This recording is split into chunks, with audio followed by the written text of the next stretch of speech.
Саламатсыздарбы, урматтуу кесиптештер. Бүгүнкү күнү биз Кыргыз Республикасынын мамлекет кепилдеген юридикалык жардам жөнүндө мыйзамдын тегерегинде сөз кылабыз. Бул мыйзам кандай кабыл алынган, эмненин негизинде, кандай нормалары бар, механизмдери кандай, ошонун тегерегинде сөз кылабыз.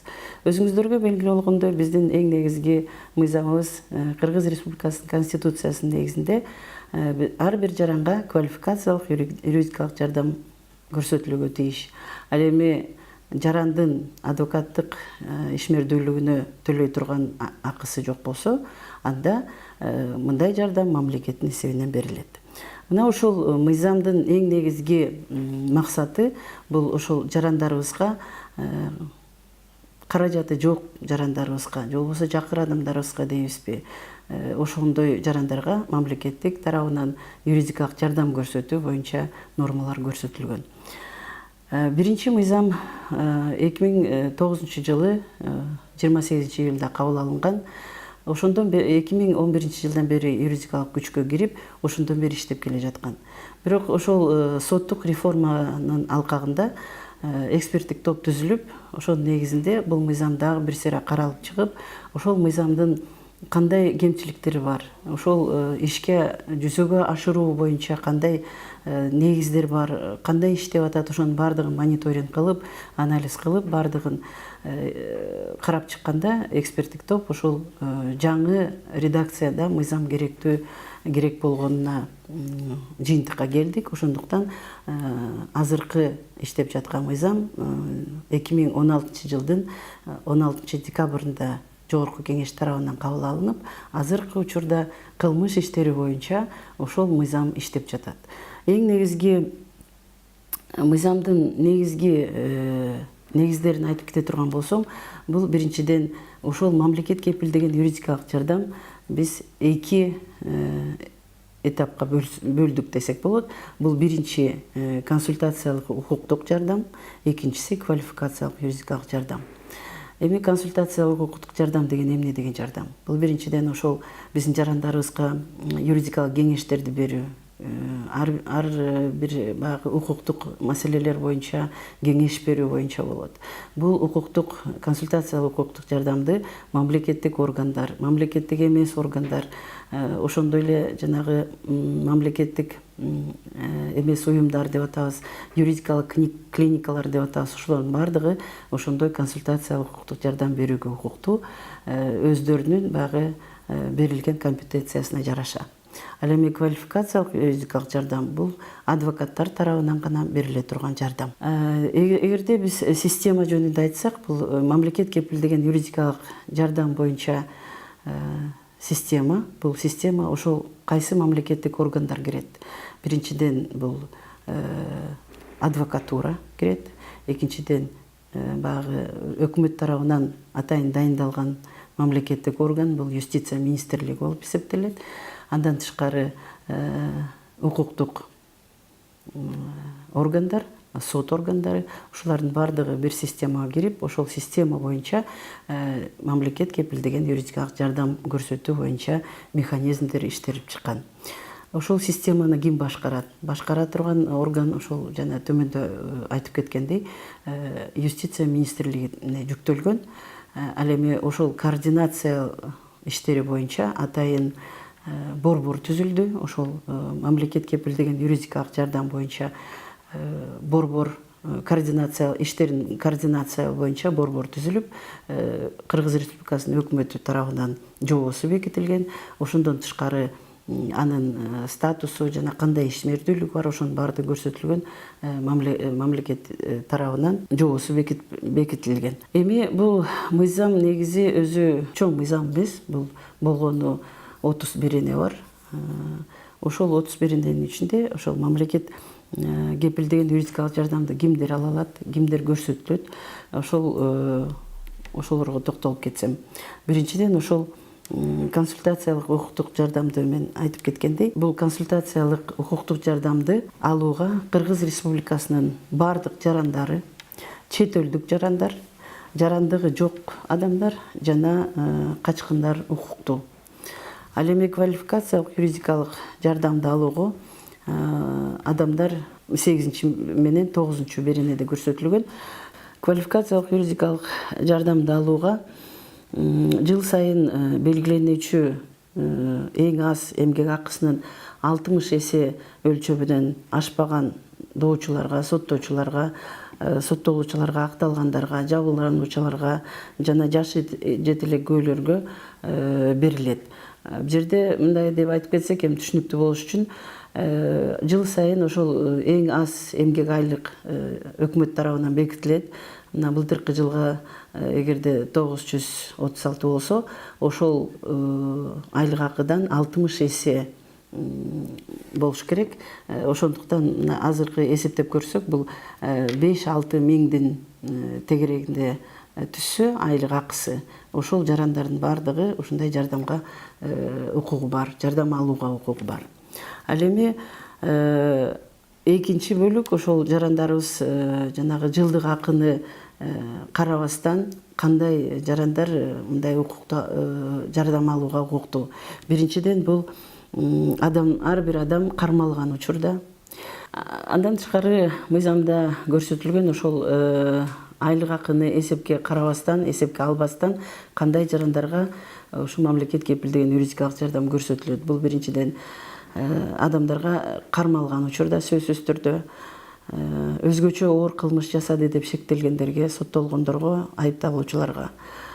Биринчи жана экинчи топтогу майыптуулугу бар адамдар, психикалык оорудан жабыркаган адамдарга, ошондон тышкары улуу ата мекендик согуштун катышуучуларына жана ардагерлерине, жана ошол адамдарга теңдештирилген адамдарга, жашы жете электерге, алардын кызыкчылыктарында, алардын ата-энелерине, балдардын кызыкчылыктарында, жашы жете элек баланы тарбиялап жаткан жаранга, энеси жок жашы жете элек баланы тарбиялаган адамдарга, андан тышкары мөөнөттүк кызматтагы аскер кызматчыларына, мамлекеттик жатак үйлөрүндө жашаган кары картаңдарга, ошондой эле башка жазык процесстик кодексте көрсөтүлгөн жарандарга мамлекет кепилдеген юридикалык жардам көрсөтүлөт. Ал эми ошол мыйзамда көрсөтүлгөн жарандарга бул жардамды кимдер берет? Эң биринчи, жана биз айтып кеткендей, квалификациялык юридикалык жардамды адвокаттар гана бере алат. Адвокаттар бул мамлекеттик реестрде турган, ошо мамлекет кепилдеген юридикалык жардам боюнча атайын мамлекеттик реестр түзүлөт, ал юстиция министрлиги тарабынан жүргүзүлөт. Ошонун негизинде гана ошол адвокаттар квалификациялык юридикалык жардамды берүүгө укуктуу. Эми бул системаны координациялоо деп айтабыз. Ошол маселелерди координациялоо кимге жүктөлгөн? Эң биринчиден ошол айтып кетиш керек, мыйзамдын эң баягы жакшы жетишкендиги бул ошол координация борборун түзүү. Мурун координация борбору жок болчу, мыйзам эффективдүү иштеген эмес, ошол координаторлордун баягы функциялары юстиция министрлигинин кызматкерлерине жүктөлүп, бул иш жетиштүү түрдө аткарылбай келген. Ошон үчүн азыркы биздин жетишкендигибиз деп айтсак болот, бул мамлекет кепилдеген юридикалык жардам иштерин координациялоо боюнча атайын борбор түзүлдү. Бул борбор юстиция министрлигинин алдында болот. Ошол борбордун ичинде координаторлор иштейт. Координаторлорду биз айтып атабыз, азыр эми штаттык өлчөм боюнча 22 координатор болот республика боюнча. Ошол ар бир областта иштерге жараша координаторлор дайындалып, ошол иштер жүргүзүлүп атат азыркы учурда. Координаторлордун функциясы. Эң биринчи координатор бул кандай адам? Бул ошол системага катышкан адвокатура, же болбосо укук коргоо органдары, сот органдары, андан тышкары ошол арыз берүүчү жарандын ортосунда байланышты түзө турган адам болот. Ошол байланышты түзүп, ошол бардык иштерди координациялоо ошол координатордун милдети. Биринчиден координатор ошол арызды караш керек. Арызды карап, ошол арыздын негизинде түздөн түз ошол реестрде жана көрсөтүлгөн реестрден адвокаттардан адвокат дайындап, ошол эле замат адвокат дайындалып, адвокат жиберилет. Ошол жаран кармалган учурдан баштап. Андан тышкары ошо координаторго 13 күн берилет. 13 күн мыйзам боюнча берилет. Бул 3 күндүн ичинде бардык госоргандар, мамлекеттик органдарга шилтеме жиберет. Ошол шилтеменин негизинде 13 күндүн ичинде ошол арыз берүүчү бул мыйзамдын нормаларына туура келеби, туура келбейби, ошонун бардыгын аныктайт. Бирок бул жерде айтып кетчү нерсе, ошол координатор жанагы арыз берүүчү жарандын статусун дайындагыча адвокат өз ишин кыла берет, өз ишин аткара берет, өз ишин аткарып юридикалык жардам көрсөтө берет. Эгерде ошол 13 күндөн кийин координатордун баягы шилтеменин негизинде статусу башкача болсо, же болбосо бул мыйзамга ылайыктуу келбесе, анда координатор мыйзам берүүдөн, жардам берүүдөн баш тартат. Ал эми статусу туура келсе, анда ошол кайрадан ошол чечим чыгарат, ошол юридикалык жардам берүү боюнча.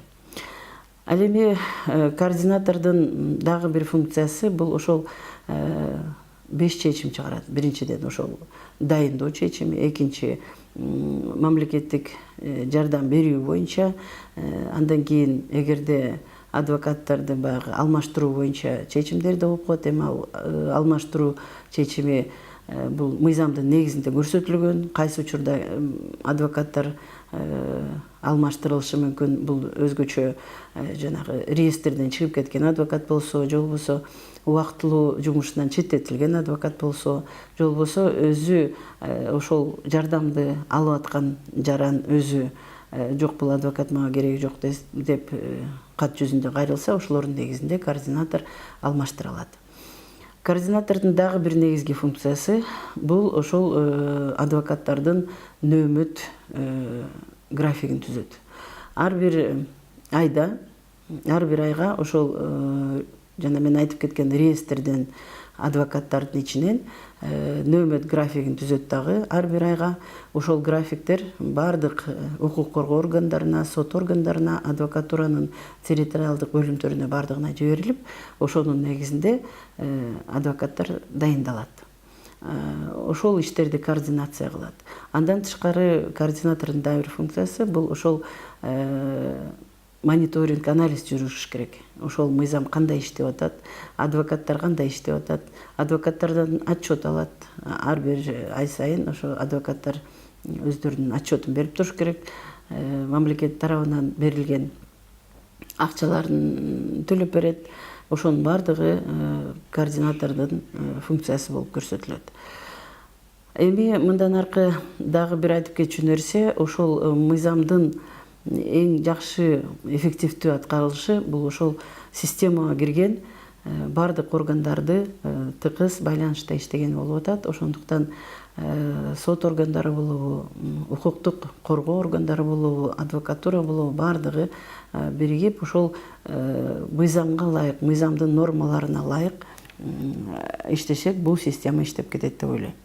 Ал эми жана биз айтып кеткен борбордун эң негизги жана координация боюнча борбор деп атпайбызбы, ошонун эң негизги милдети бул ошол мамлекеттик политиканы жүргүзүү, ошол мамлекет кепилдеген юридикалык жардам боюнча иштерди координациялоо, ошол иштерди мониторинг жүргүзүү, андан тышкары статистикалык иштерди жүргүзүү жана ошол ар бир жылга республикалык бюджетте канча каражат керек, кандай маалыматтар керек, ошонун баардыгын отчеттоп өкмөттүн астына ошондой бир маалыматтарды берүү болот. Анткени жыл сайын ошол адвокаттардын эмгек айлыгын төлөп берүү боюнча маселелер каралат.